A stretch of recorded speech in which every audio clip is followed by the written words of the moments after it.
I am Ferdinand Marcos, and I am the President of the Republic of the Philippines. I stand today on behalf of 110 million Filipinos. Shoutout sa inyo, mga kababayan. But anyway, meron tayong upload videos update. Nakikita nyo yan?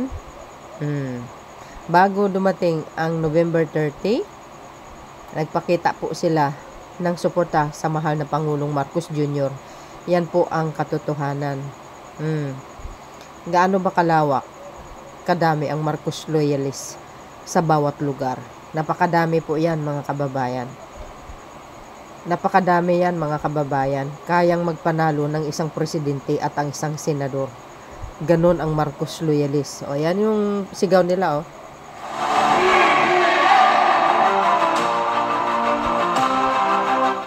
Diba? Oh, shout out sa mga Marcos loyalists, Bukidnon. Supporters, Filipinos and OFW. Ito guys, pinakita ko lang sa inyo kung gaano ka-strong, ka-brave itong mga Marcos loyalists na talaga namang hindi bumitaw hanggang dulo. Tingnan nyo yung mga sign na yan, Oh, peace sa mga anti-Marcos. Diba? Pag red, alam mo na yan, Marcos yan. So yun, mga bes. Oh, ito pa. Oh, ayan, mga kababayan. Alam nyo ba yan? Oh, November 30, 2025. Sabi sa inyo ganyang kalawak ang Marcos loyalist. Shout out sa mga taga Maguindanao. Salamat po sa suporta nyo. Siyempre sa Bukidnon. Ayan, may date pa. Oh, you see? Diba? Katapos kanina, nagmarcha sila sa Menjola. Kita nyo yun dahil mayroon tayong video na in-update. So yun, mga kababayan, pakinggan natin. Marcos pa rin! BBM! BBM! BBM!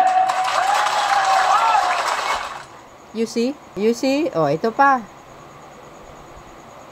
North Cotabato, guys. Kahapon po yan, November 29. Oh, sabi sa inyo pakinggan natin. Patuloy ang kaisang lakas na suporta para sa Pangulo.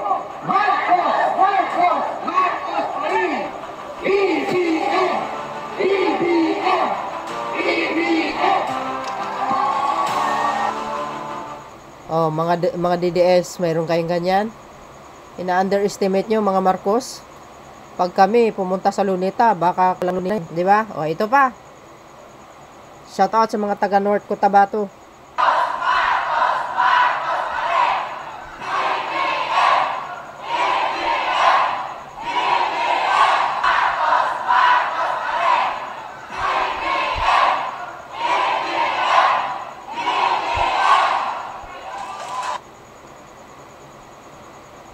Kala nyo, buong Davao, Duterte. Ay, sos, mali.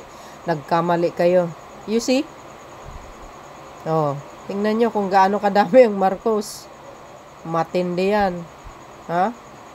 Oh, MPR. Shout out sa inyo. Sabi sa inyo pag kami pumunta sa Luneta, kukulangin po. Hihigitin namin po yan. Baka abot pa kami sa People Power Monumento. 'Di ba? Shout out. Oh, ito pa.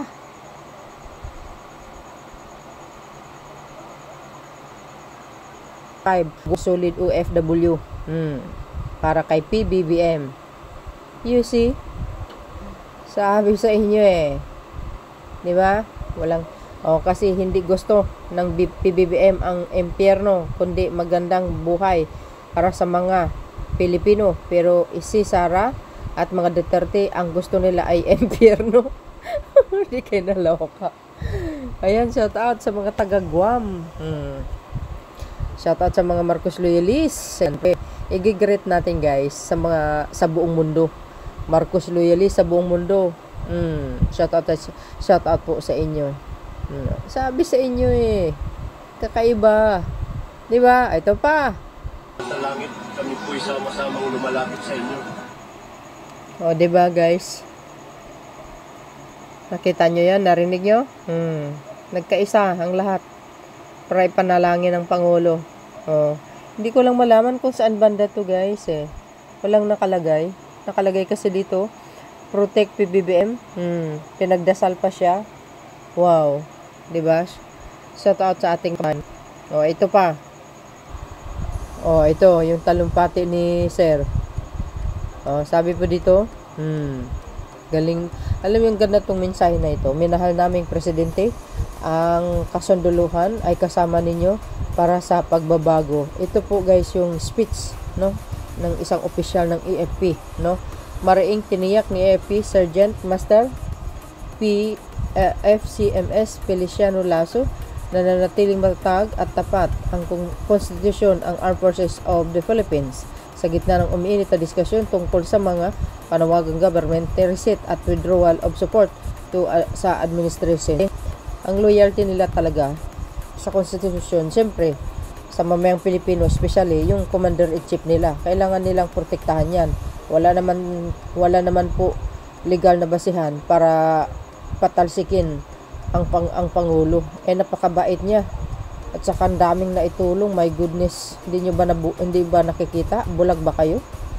Ay nako, yung mga anti-Marcos talaga, salot kahit kailan. O ayan malinaw na malinaw dito. Suportado nilang Pangulo.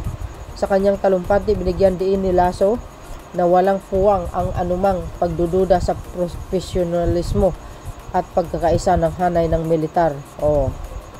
They are very brave and strong. Hindi sila magpabuyo sa mga pera nyo na nakaw galing sa makabanang bayan.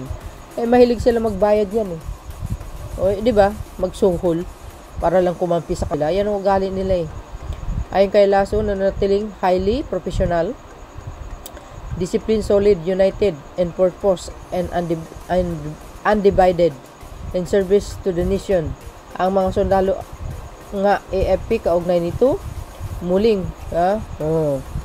ginit na ng militar, matibay nitong paninindigan sa saligang batas at sa pamunuan ng itinalaga ng batas. Diba? Mga kababayan, ano po ang masasabi nyo? Dito pa lang, bigo na naman ang mga DDS.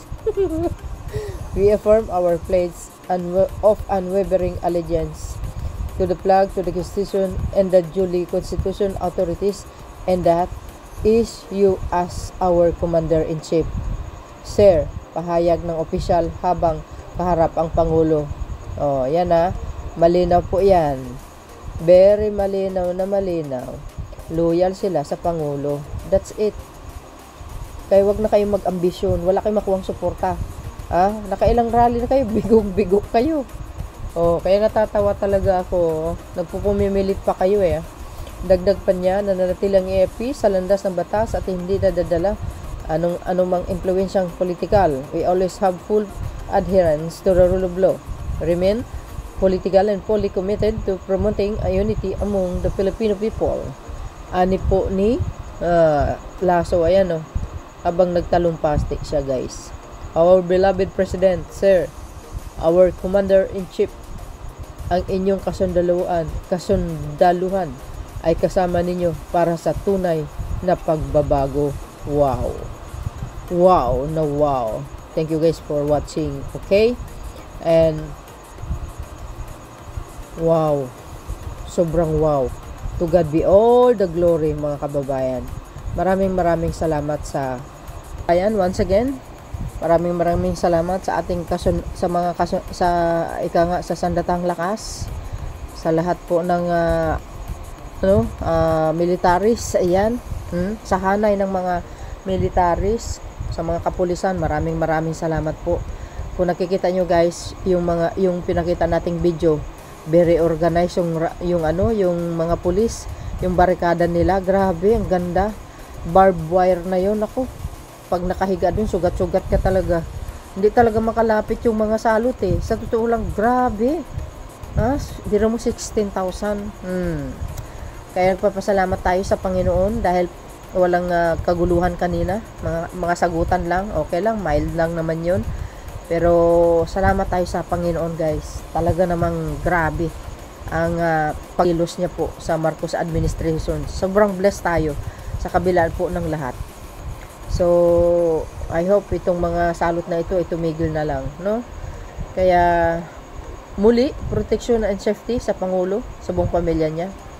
Nagabayin po siya ni Lord at kapayapaan sa bansa, pagkakaisa, mga kababayan. O, diba?